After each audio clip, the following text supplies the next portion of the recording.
I want to thank Sean Brown for that kind introduction. Sean is a fine lawyer, but an even better human being, and I know she made my daughter smile by mentioning her in her kind introduction. I'm proud to call Sean a trusted friend.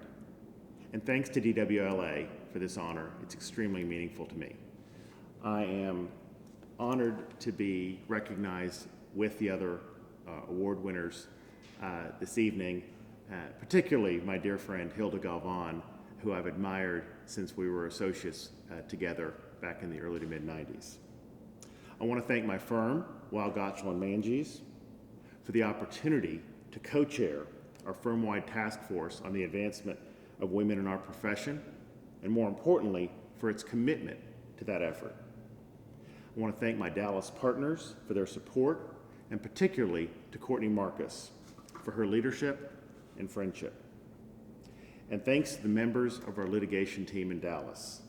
You all make it worthwhile, and it's a privilege to work alongside each of you. I'm humbled to be before you as the 2020 recipient of the DWLA's Her Champion Award, named in honor of Jim Coleman, a true legend in so many ways. When Stephanie Culpepper told me I received this award, I had a hard time understanding how I can win an award named after Jim Coleman, and I still do. People often talk about how Jim Coleman mentored and sponsored Judge Lynn, as they should. Before he did that, he trained and mentored someone who had a profound impact on my career, Bob Mao. Bob hired me as a young partner at Hughes & Luce in 2002, and I saw firsthand how he trained female associates and put them in positions to succeed. He was selfless about it. It was in his DNA. He, like many others, carried on Jim Coleman's incredible legacy.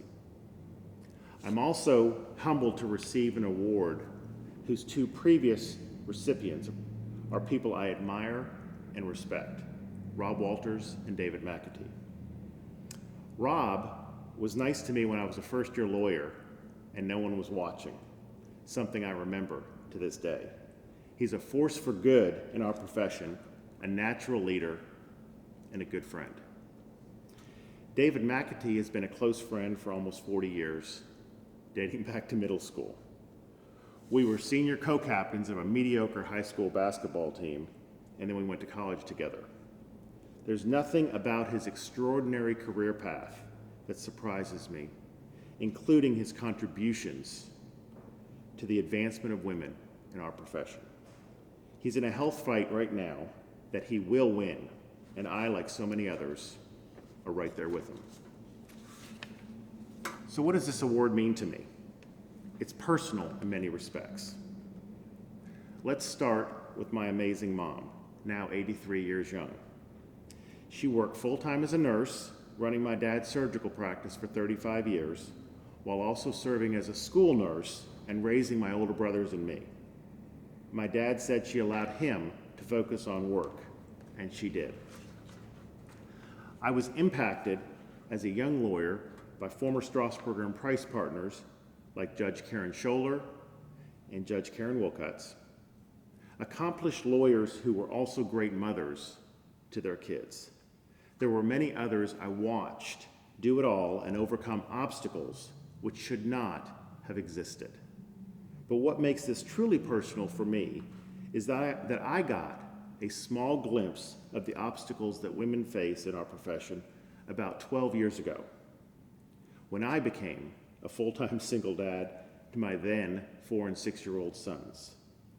I altered my work and travel schedule and took them to and from school virtually every day. No breakfast meetings, and 2:30 to 4 p.m. every day is blocked off for afternoon carpool. Sometimes later, if they successfully talk me into a run to Baskin-Robbins or I Heart Yogurt. I tried to do it all, except I did not sleep much. Looking back on those few harried years before Wendy and I met and married in 2010, I realized that I excelled as a dad and I survived as a lawyer. And I got it right. And it was hard. And it fulfilled me every day.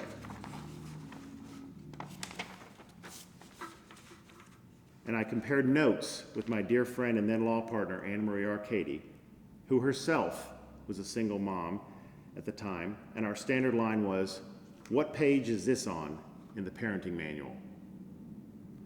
All I really experienced was just a small sample of what many women face every day in our profession without having the luxury I did of being a partner in an international law firm. And I was lucky to have clients and colleagues who supported what I was doing. We all have more we can do to make sure our profession is one without artificial barriers and where women have the same opportunities as men. When I will no longer have an opposing counsel ignore my female law partner and ask me a question that should be directed to her. When lawyers seamlessly and smoothly take and return from maternity leave without concern for their career progression.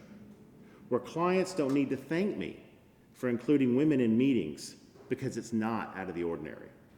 Speaking of clients, and you know who you are, thanks for your efforts to mentor and sponsor the women in our litigation practice. It's the best way to pay it forward, and it means a great deal. And we all play a role in evening the playing field and being upstanders. And it benefits all of us. And it's the right thing to do. I've been fortunate to work with legendary trial lawyers over the last 26 years. As amazing as they are, I've learned more from the associates I've been fortunate to work with, and they make it so easy to put them in positions to succeed, whether in court or before clients. I have distinct memories of the partners who gave me opportunities in trial, and I repay those legends when I do the same for women in our profession. In closing, this award is personal because sponsoring someone is personal, and it is essential, and everyone deserves help and a fair shot to succeed. And I hope Bob Mao is smiling right now, knowing that I actually was paying attention to what he did to promote women in our profession with his signature selflessness and grace. Exactly what you would expect from someone trained and mentored by Jim Coleman. Thank you very much.